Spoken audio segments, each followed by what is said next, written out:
Ada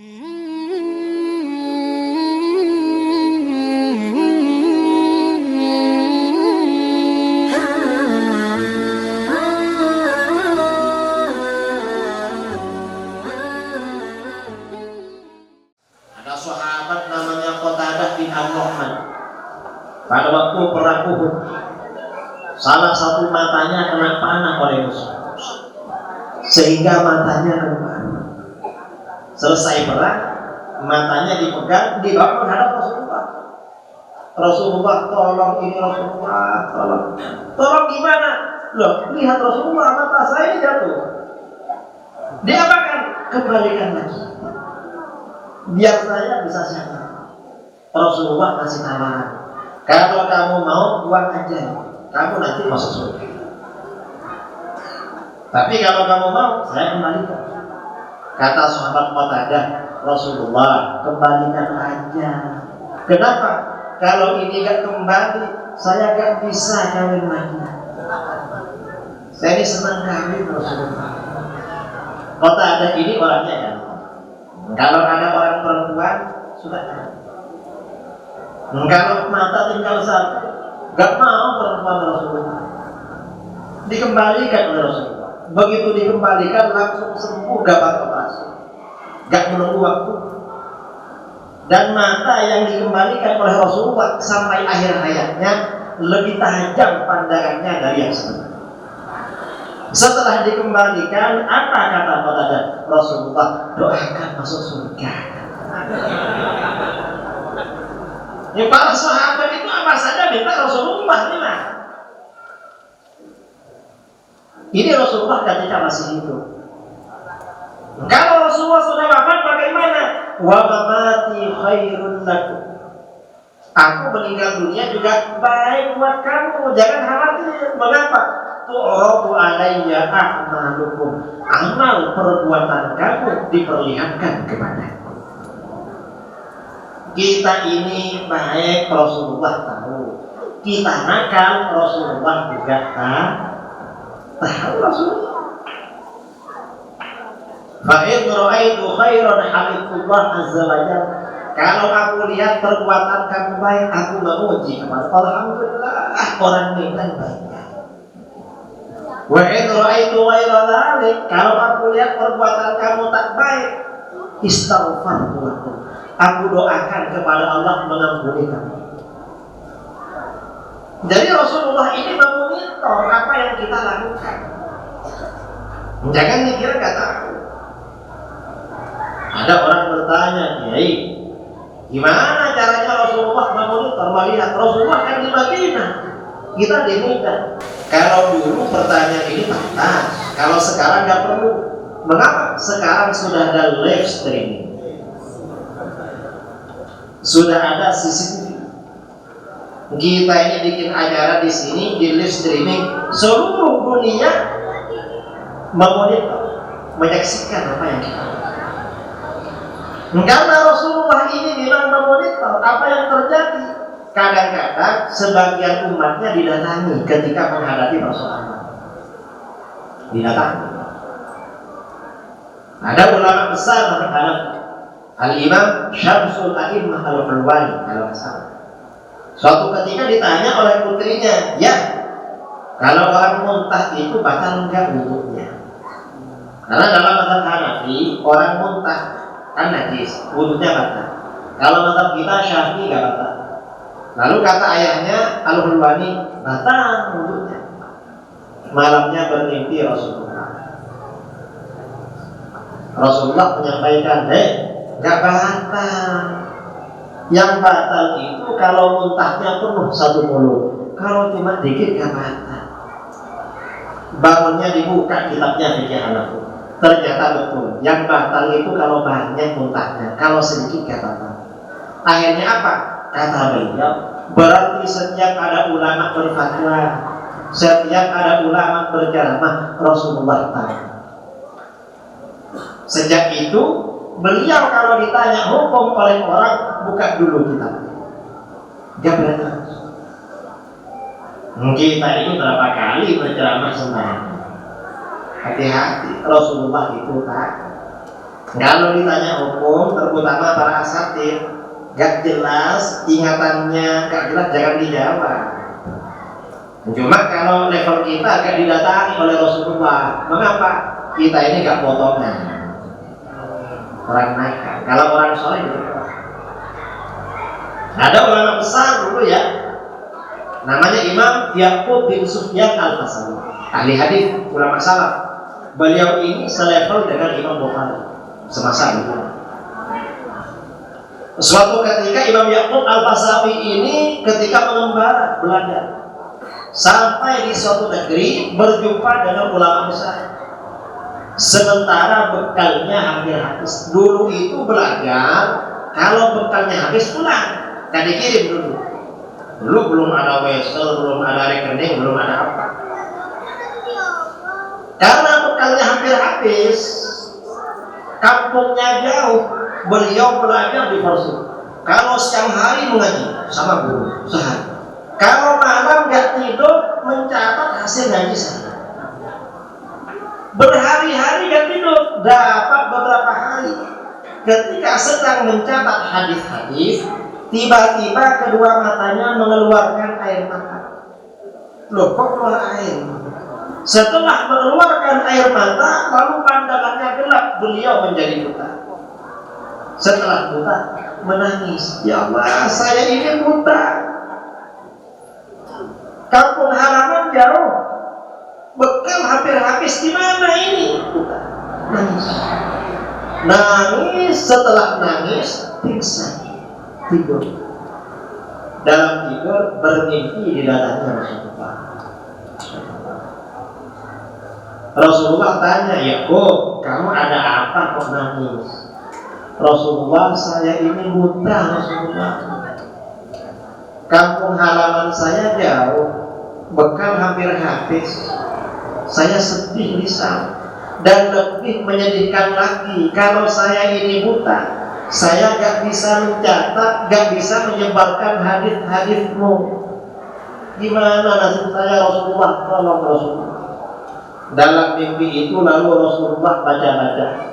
Setelah baca-baca, ditiupkan pada kedua mata Imam Yaqub. Begitu ditiup, Rasulullah bersabda, Yaqub, nanti kamu bangun sudah sembuh. Begitu bangun tidur, sembuh bisa melihat. Karena beliau orang soleh, ada apa-apa didatangi Rasulullah. Nah, ini artinya apa? Antara Rasulullah yang sudah wafat dengan umatnya yang masih hidup itu sebenarnya ada komunikasi. Cuma kita nggak tahu. Karenanya di dalam hadis riwayat Abu Syekh dalam kitab At-Tawab dari Abu Hurairah radhiyallahu anhu, Rasulullah SAW bersabda, "Man shalla 'alayya 'inda qabri sami'tuhu." Siapa yang bersolawat kepadaku di samping makamku, aku mendengar. Ada orang Medan berangkat umrah atau haji, lalu ke Madinah, sampai di Masjid Nabawi, sholat di Raudhah. Habis dari Raudhah menghadap makam Rasulullah Shallallahu Alaihi Wasallam, lalu mengucapkan as-salatu wassalamu alaika ya sayyidi ya Rasulullah. Salawat dan salam semoga tercurahkan pada engkau hai Rasul. Rasulullah mendengar. Loh, dari Medan. Ini artinya apa? Ini motivasi agar kita ke sana. Kita ini kan mencintai Rasulullah. Harus ada kerinduan Rasulullah mendengar suara kita. Masa kita gak ingin Rasulullah mendengar suara kita? Orang itu kalau jatuh cinta pada seseorang pasti ingin suaranya didengar oleh dia. Lewat telepon, lewat voice, kan begitu. Karena jin, apalagi cinta kepada Rasulullah. Loh Pak Kiai, sekarang ini pandemi, gak bisa umroh. Jangan khawatir. Wa man shalla 'alayya min ba'id ubriqu. Siapa yang bersolawat kepadaku dari tempat yang jauh sampai kepada aku, aku tanya. Loh, selamat dari itu. Karena Rasulullah masih hidup, cuma hidup di alam barzakh. Kemudian dalam ayat ini diterangkan wal mukminun, orang-orang mukmin, orang-orang beriman tahu perbuatan kami. Siapa yang dimaksud orang-orang beriman yang tahu perbuatan kita? Kata para ulama, maksudnya orang-orang beriman yang sudah meninggal dunia.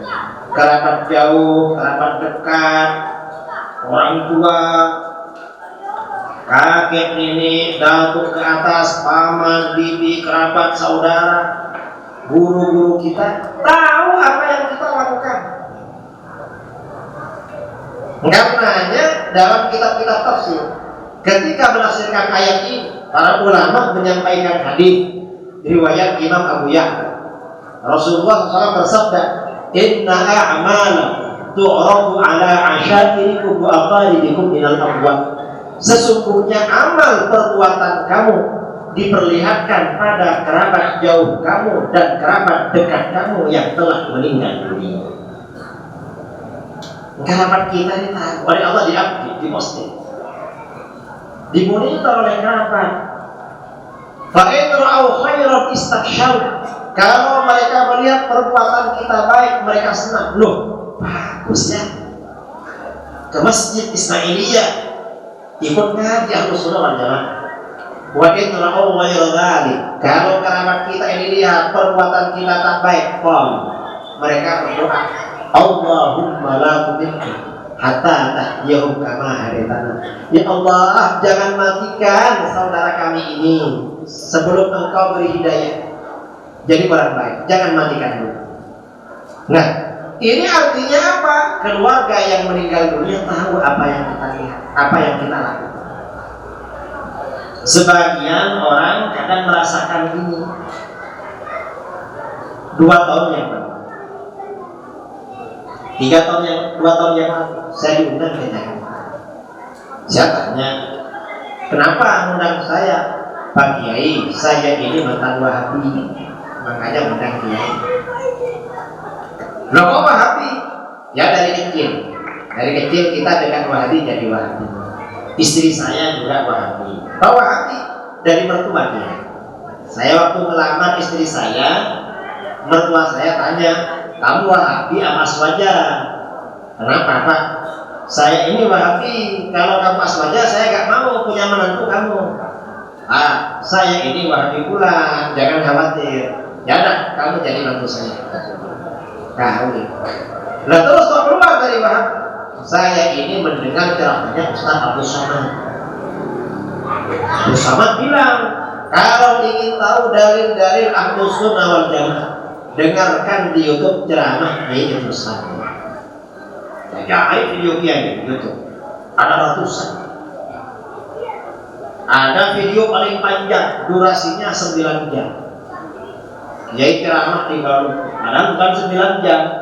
Itu acara kuliah. Setiap 2 jam istirahat. Cuma videonya digabung jadi 9. Saya beli data yang banyak ya, sama istri. Sengaja memang penasaran. Terus setelah mendengar ceramah itu, kok Ahlus Sunnah ini dalilnya banyak sekali. Padahal kata Ustaz dulu katanya gak ada dalil. Akhirnya keluar dari tahun kemarin saya ceramah di Bogor. Orang ini setelah ikut Ahlus Sunnah, kalau saya ke Jakarta nanti saya kemana. Pokoknya kalau Kiai ke Jakarta, saya antarkan dah kemana saja. Saya habis ceramah tadi menyampaikan bahwa orang mati mengetahui perbuatan kerabatnya yang masih hidup. Selesai ceramah, orang ini bilang, Kiai, yang Kiai sampaikan itu terjadi pada saya. Terjadi gimana? Dulu Kiai, ketika saya masih Wahabi, sering bermimpi didatangi almarhum ayah saya dan almarhum mertua saya. Mereka datang ke rumah, wajahnya sedih, tidak bahagia. Terus setelah saya keluar dari Wahabi, saya ikut yasinan, ikut taklim, ikut maulid. Jadi asbabnya, saya bermimpi almarhum orang tua dan mertua saya datang ke rumah, wajahnya tersenyum ceria, berseri-seri, ekspresi mereka ini senang karena saya bekas wajah. Nah, Ini artinya apa? Orang yang sudah meninggal dunia sebenarnya mengetahui apa yang kita lakukan. Karena begitu, Ahlus Sunnah wal Jamaah ada ziarah kubur. Karenanya dalam hadis sahih ya, riwayat Ibnu Abdul Bar, riwayat Abdul Ahad dari Abbas radhiyallahu anhu, Rasulullah SAW bersabda, "La yamurru ahadun ala qabri akhihi al-mu'min kana ya'rifuhu fid dunya fa yusallimu alaihi illa 'arafahu wa radda 'alaihi salam." Tidaklah kamu melewati makam, melewati kuburan saudaramu yang beriman, yang kenal ketika di dunia, lalu kamu ucapkan salam pada dia, kecuali dia mengenal kamu dan menjawab salam kamu. Kita ini kalau ke kuburan kerabat, teman, keluarga, guru yang kenal, mengucapkan salam, beliau membalas dan kenal pada kita. Ada yang bertanya, kalau mereka menjawab, kenapa kita gak dengar, Kiai? Kira-kira kalau kita ke kuburan dikasih pilihan mendengar dan gak dengar, kira-kira pilih yang mana? Hah? Pilih gak dengar? Seandainya tiba-tiba mendengar, apa yang terjadi? Lah, takut. Mengapa? Kita ini takut mati karena kita masih cinta dunia. Coba kita ini orang soleh, nggak takut mati, ingin berbicara dengan mereka. Karena kita takut mati, melewati kuburan aja takut, apalagi mendengar salam. Kalau malam-malam. Karena orang mati ini masih hidup, maka mereka juga merasakan apa yang dirasakan orang hidup. Ada rasa senang. Karenanya di dalam hadis dikatakan, ana sumayaqulul mayyitu fil qabr idza zarahu man kana yuhibbuhu fid dunya. Paling senangnya orang mati di alam kubur apabila diziarahi oleh orang yang dia cintai ketika di dunia. Kita ini misalnya punya orang tua di Tangsel, tiap bulan dikirimi uang dari mereka. Senang apa gak senang? Senang. Sewaktu-waktu kalau ada kesempatan kita naik mobil, istri dan anak dibawa ke orang tua. Kira-kira tambah senang apa enggak? Tambah senang. Itu juga orang tua kita di alam kubur yang hari didoakan, senang. Kalau sewaktu-waktu kita sendirian atau bersama istri, bersama anak di kuburan, tambah senang. Mengapa? Karena mereka masih hidup. Karenanya Ahlus Sunnah menganjurkan ziarah kubur. Kalau Wahabi gak ada ziarah kubur. Mengapa? Ya mereka ini suka merubah hukum agama. Biasanya kita ini ziarah kubur itu hari raya. Wahabi menjelang hari raya berfatwa. Apa kata mereka? Ziarah kubur waktu hari raya haram.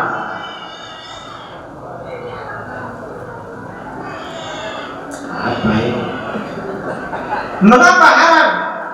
Hari raya itu untuk bersenang-senang, bukan untuk bersedih-sedih. Kata mereka. Siapa yang sedih ke kuburan? Tidak ada yang sedih. Kita ini ke kuburan bersama keluarga pakai baju baru. Jangankan pakai baju baru ya, orang mati sudah lama. Sekarang ini hati rata-rata keras, tidak mengambil peringatan. Di daerah saya pada waktu menggali kuburan sambil tertawa orang,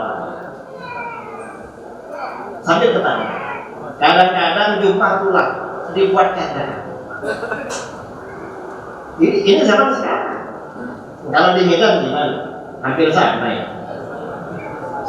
Kalau dulu pada masa ulama salaf, kalau ada orang mati, satu kampung 3 hari bersedih, takut.